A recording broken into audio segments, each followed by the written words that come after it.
ان اللہ لا یستجیب الدعاء عن قلب لاہن، اللہ تعالیٰ ان دعاؤں کی طرف رخ نہیں دیتا، نہیں قبول کرتا جو لاپرواہی کرتے ہیں۔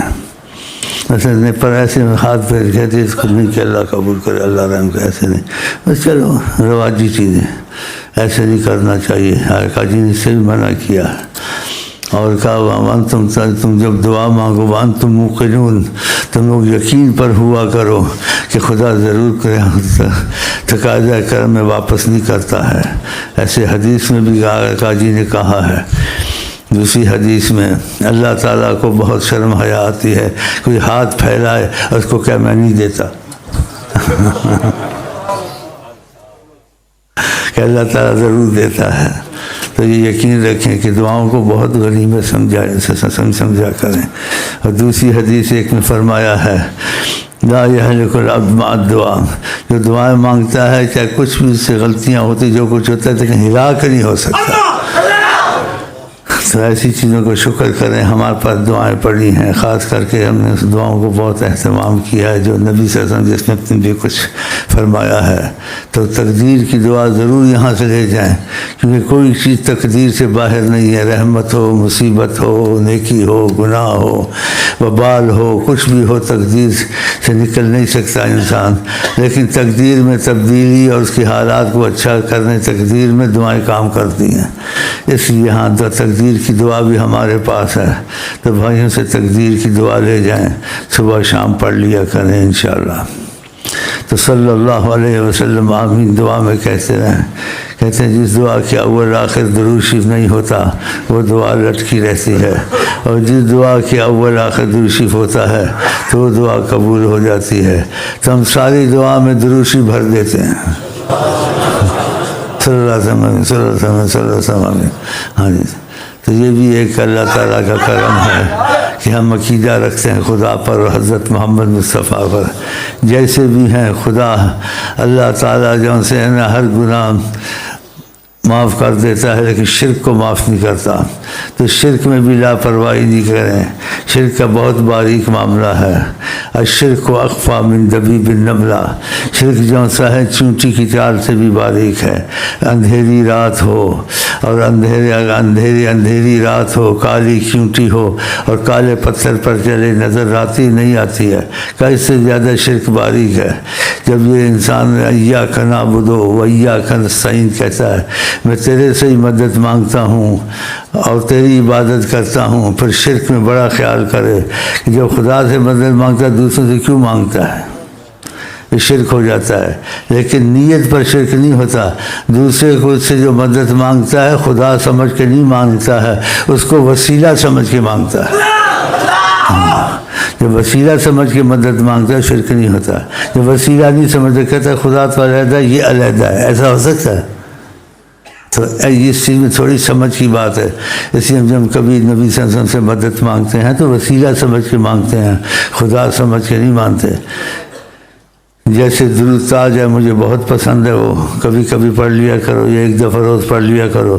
اس میں جو سوچے گا نہیں تو سارا شرک ہے، اگر دیکھو تو شرک نہیں ہے، ساری رحمت ہے۔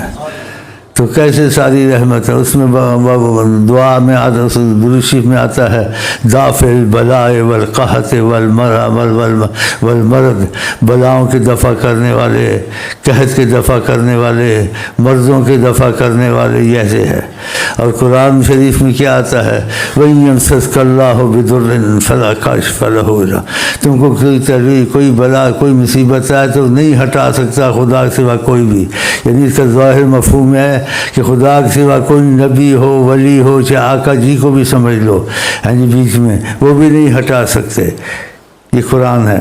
پھر کیسے اس نے لکھ دیا درود تاج میں دافع البلاء والوباء والقحط والمرض، بلاؤں کے دفع کرنے والے، قحط کی دفع کرنے والے، مردوں سے بچانے والے، یہ کیسے اس نے کہہ دیا؟ اس بزرگ نے درود شریف لکھا ہے۔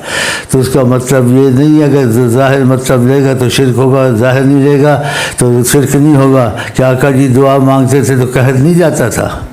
آقا جی دعا مانگتے تھے مدد نہیں جاتی تھی، ایک بزرگ دعا کرتا تو مدد چلی جاتی ہے، ایک ماں دعا کرتی ہے مدد چلی جاتی ہے، ایک فقیر دعا دیتا ہے خدا مصیبت سے ہٹاتا ہے۔ تو اس کا مطلب یہ لینا ہے کہ دافع البلاء والمرض وباء والقحط والمرض، بلاؤں رہوں دفع کرنے والے وہ اللہ سے دعا فرماتے ہیں اور اللہ سے مصیبتیں ہٹواتے ہیں۔ خدا ہٹاتا ہے، وہ ہٹواتے ہیں، خود نہیں ہٹاتے لیکن ہٹواتے ہیں۔ اب سمجھ میں آ گیا؟ تو اگر یہ سمجھ میں بات آ گئی تو پھر وہ درشی پر کبھی پڑھ لیا کرے، دافع البلاء والوباء والقحط والمرض، اسمہ مرفوع مشفوع مکتوب، ان کا نام بھی فائدہ دیتا ہے، جو عرش میں لکھا ہوا ہے، اونچی جگہ لکھا ہوا ہے، مشفوع اس کے نام سے بھی سفارش ہوتی ہے، آقا کی سفارش علیحدہ، نام کی سفارش علیحدہ، مشفوع مکتوب، اور خدا ایسی جگہ لکھ دیے نام فی اللوح والقلم، لوح والقلم میں، تو یہ آپ کی تعریف ہے۔ لیکن جس کو سمجھ نہ آئے وہ فتوے نہ لگائے درود تاج پر کہہ دے واللہ عالم، جس کو سمجھ آئے وہ کہ میں خدا سمجھ کے آقا جی کو نہیں کہتا ہوں، وسیلہ سمجھ کے کہتا ہوں۔ تو وسیلہ ڈاکٹر بھی بنتا ہے، کہتے ہیں ڈاکٹر کے بعد شفا ہوئی، تو ڈاکٹر کے بعد چاہتے ہیں اللہ کے بات ہوتی ہے، لیکن ڈاکٹر وسیلہ بنا ہے، اس کی نیت کو دیکھا جاتا ہے، بھئی یہ ڈاکٹر بڑا اچھا سے ہاتھ میں شفا ہے، تم کہتے ہو خدا کے ہاتھ میں شفا ہے، یہ کہتے ہیں ڈاکٹر کے ہاتھ میں، تو اس کا مطلب یہ ہوتا ہے خدا کے ہاتھ میں شفا ہے، لیکن ڈاکٹر وسیلہ بنتا ہے تو خدا بھی شفا دیتا ہے۔ تو یہ وسیلے کی چیزیں، تو اس میں زیادہ دور نہیں جانا چاہیے، کیونکہ ہر قسم کے لوگ ہوتے ہیں، کسی کا دماغ موٹا ہوتا ہے، کسی کا پتلا ہوتا ہے، کوئی نیم ملا ہے وہ خطرہ ایمان ہوتا ہے، تو اس لیے نیم حکیم خطرہ جان ہوتا ہے۔ تو اس لیے جس کو سمجھ پوری نہ ہے کسی باتوں کی تو واللہ عالم کہہ دے، زبردستی نہ گھسے اس میں، یہ بھی شرک ہے، یہ بھی شرک ہے، وہ بھی شرک ہے، سبھی شرک ہے، وہابیوں کی طرح دیکھا ہمیں۔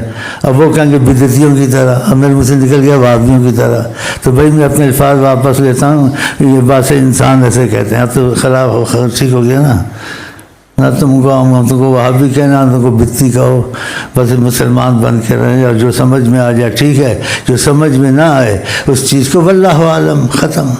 علم کو کسی نے عبور کیا ہے، اور علم کے حساب سے سب برابر ہوتے ہیں؟ نہیں، وفوق کل ذی علم علیم، خدا نے کہا ہے ہر علم کے واسطے ایک علم والا اعلیٰ درجہ ہوتا ہے، اس کی سمجھ زیادہ ہوتی ہے۔ اس لیے آقا جی کا لوگوں سے علم کی بات کرو تو علم کے حساب سے مت کرو، اس کی عقل کے حساب سے کرو، اس کی عقل میں آتا بھی ہے نہیں آتا ہے، کیونکہ بعض صالحین سے کوئی سوال کرتا تھا تو اس کو دیکھتے تھے کہ اس کی سمجھ بوجھ کیسی ہے، پھر اس حساب سے جواب دیتے تھے۔